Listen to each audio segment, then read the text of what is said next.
पाकिस्तान 'ਚ पंजाबी कॉन्फ्रेंसां दे सब तो वड्डे नैटवर्क पंजाबी नैशनलिस्ट फोरम वालों जी आयां नूं। एक मंजम सियासी तंजीमी ढांचे की ताकत पाकिस्तान के बनन तो लैके आम पंजाबी सिर्फ YBG आड़त दुकानदारी करन डंगर पालन ते संभालन तो इलावा नौकरी ते ठेकेदारी करन तक ही महदूद रहे।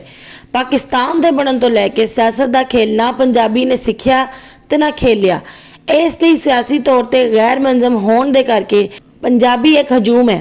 पंजाबी नैशनलिस्ट फोरम PNF के पंजाबियों नूं सियासी बयानियां देण दे करके हुण पंजाबियों में सियासी शऊर आण लग पिया है। पंजाबियों च सियासी शऊर आण दे करके पंजाबी हुण पंजाबी कॉन्फ्रेंस बनन लग पे ने।